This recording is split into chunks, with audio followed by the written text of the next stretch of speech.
कुछ भंग तो हो चुका, क्या हुआ? नहीं हुआ। अरे तो सभा करो भंग, बिगड़ गया मिथिलेश की रंग, अवन का रंग समाप्त हो गया, सब कुछ समाप्त हो गया, समाप्त। जन के बचन सुन सब नर नारी,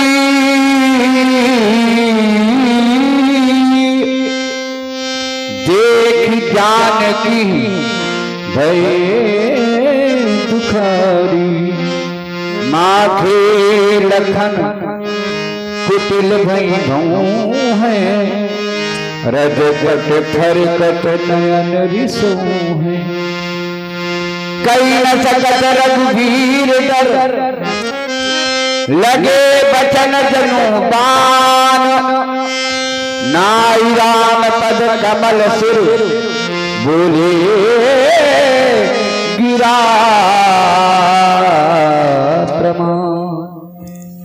हे पुष्पभूषण सूर्यभूषण, देखा कुछ सुना कुछ, किसी भी सूरवीर में कुछ कहने का साहस नहीं हुआ जो राजा जनक की वाणी का विरोध करता।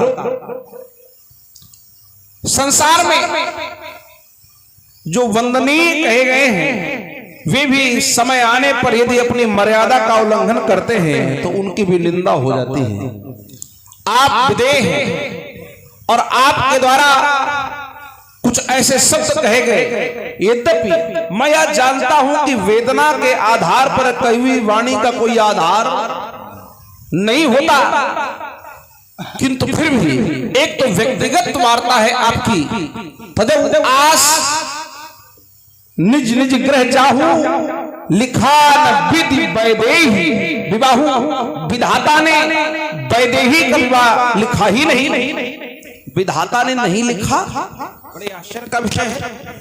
यदि पूर्व से आप ये जानते हैं विधाता ने नहीं लिखा, विधि का विधान बताना या तो ज्योतिष का विषय है, और विधाता ने नहीं लिखा पहले से आप जानते थे, और अगर पहले से जानते थे तो विधाता के नियम के विपरीत जाकर के स्वयं की रचना करने का कारण क्या था? संसार की वीरता का अपमान।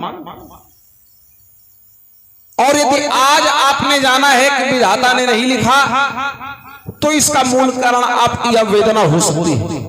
लेकिन एक और मैं विचार करता हूं कि संसार में जो विधाता लिखता है वह जरूर होता है, लेकिन सदैव नहीं। कभी कभी कुछ कार्य ऐसे भी देखे जाते हैं जिनकी जानकारी विधाता को भी नहीं होती, क्योंकि विधाता उसी के बारे में लिखेगा जिसको विधाता ने बनाया होगा, पर जिसने विधाता को बनाया है उसके बारे में लिखने का अधिकार विधाता को नहीं है। और ये आप प्रकट भय विधि न बनाए, जब विधाता ने बनाया नहीं तो विधाता ने कुछ लिखा भी नहीं, या तो ठीक है कहीं तक। लेकिन एक और ये वसुंधरा वीरों से विहीन है, न तो किसी कालखंड में थी, न आज है, और न कभी होगी। और एक बड़ा विचित्र विषय है, जिस सभा में सदैव ज्ञान का प्रमाण पत्र दिया जाता रहा, आज वहां पर वीरता का प्रमाण पत्र दिया जा रहा है। हाँ, ज्ञानियों की सभा में ज्ञान का, वैरागियों की सभा में वैराग का, त्यागियों की सभा में त्याग का, और कोई यदि वीर हो, महावीर हो, परम वीर हो तो वह ही वीरता का प्रमाण पत्र जारी कर सकता है। लेकिन आज इस सभा में जहां ज्ञान की चर्चाएं होती रही, अष्टावक्र जैसे महात्मा आते रहे, और वहां आज कहा गया कि वसुंधरा वीरों से विहीन है। क्यों? क्योंकि यह धनुष नहीं टूटा। अच्छा, समस्या केवल धनुष तोड़ने की नहीं है, एक और बात है, जो धनुष तोड़ेगा उसे विवाह भी करना होगा। केवल बात धनुष तोड़ने की नहीं है। देता तो दिखाई बल फल पापमयी है। विचार करना, सबके लिए यह उचित नहीं है, किसी एक के लिए ही उचित है। और संसार में यदि बात समस्या विवाह की ना हो तो संसार में वीर ही नहीं, राजा जनक को ज्ञात होना चाहिए कि महावीर भी विराजमान है। इसी संसार में। इसलिए ये वसुंधरा वीरों से कभी विहीन नहीं हो सकती। और जहां पर एक रघुवंशी हो वहां कोई ऐसा नहीं कहता, जहां रघुवंश शिरोमणि श्री राम जी बैठे हों वहां आपने ऐसा अनुचित वचन कहा है जनक, जो कहे हे तुमने बैन जिगर पर तीर बैठे हैं और कलेजे चीर बैठे हैं, न मानो पूछ लो इनसे यहाँ जो वीर बैठे हैं रही जो जानकी कुंवारी, मुझे क्या दुख नहीं इसका, मगर मैं क्या करूं कि सामने श्री रघुवीर बैठे हैं। अभी तलवार सज जाती अगर श्री रघुवीर न होते, हजारों वीर कलंगे लिए शमशीर बैठे हैं। राजा जनक इस प्राचीन जीर्ण शीर्ण धनुष पर वीरता देखना चाहते हैं। अरे जिस दिन इस भू पर वीर नहीं होंगे तो वसुंधरा का क्या होगा? ये परदेशी राजा कैराज तो भारत मां का क्या होगा? जब ये बलहीन धनुष को तोड़ेंगे तो महाशक्ति का क्या होगा? रह गई जानकी कुंवारी तो नारद के वचनों का क्या होगा? और जब नदी नाले भी धोएंगे पाप तो मां गंगा यमुना का क्या होगा? सच्चे क्षत्रिय सच्चे योद्धा अपमान नहीं सह सकते हैं, और जिनको सुनने की ताब नहीं वो चुप कैसे रह सकते? प्रभु आज आपका मौन होना रघुवंशी नहीं, अब तो संपूर्ण विश्व की वीरता पर चिन्ह खड़ा कर रहा है। आपका आदेश मिले जो त्योहार अनुशासन पावो, पंदु की भाव उठावो, पाचे भजनदारों फोड़ी सको मेर भूल तो रही बात धनुष की। आपका आदेश मिले कि कमललाल तुम चाप चढ़ावो, जो जो सब साल थावो तोड़ो छत्र जमीन तुम का बल्ला जो न करो प्रपस्वस बोले भगवान की लखन सके बचन के बोले डगमगान मही दे गज डोले से नहीं रघुपत लखन निवारे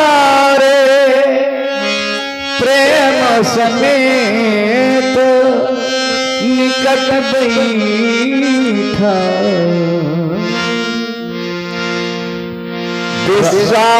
विश्वामित्र समय से लो जानी बोले अति स्नेह में बानी। रामभद्र हम लोग मिथिला आए, राजर्षि जनक ने हम सबका खूब आतिथ्य किया। हम लोग राजर्षि जनक के अतिथि बन गए। राम अतिथि धर्म यहाँ कहता है कि आतिथ्य करने वाले के ऊपर यदि कोई संकट आ जाए तो अतिथि के द्वारा ऐसा कर्तव्य किया जाना चाहिए कि आतिथ्य करने वाले का संकट दूर हो जाए। जिसने आपको सम्मान दिया है, जिसने आपका आदर किया है, वह किसी कष्ट में पड़ गया तो क्या आप बैठे रहेंगे? ना, आपके द्वारा ऐसा कार्य किया जाना चाहिए कि जिसने आपको आदर दिया है, जिसने आपको सम्मान दिया है, उसका वह कष्ट दूर हो जाए। और आज राजर्षि जनक के कष्ट के रूप में या भगवान शंकर का आयुध, अतः राजर्षि जनक का परिताप समाप्त करने के लिए आप भगवान शंकर के आयुध का खंडन करें। उठो राम भंजो भो चापा मेटे हुताक जनक परितापा। लखन लखो रघुवंश मणि ताके हरि दंड पुलक गात बोले वचन चरण चाप ब्रह्मांड। भैया छोटे कश्यप आपकी ओर से 20 पुत्राएं भैया लक्ष्मण के वीरतापूर्ण विनय पर और 20 पुत्राएं भगवान श्री राम की पादार बिंदु में सुप्रीम बैठे हैं। धन्यवाद। सावधान, श्री राम धनुष को तोड़ेंगे, होने न पावे कोई विधान। दिस कमट कुंजर सावधान, मेरी आज्ञा से शेष कच्छप बाराह ऐरावत पुंडरीक वामन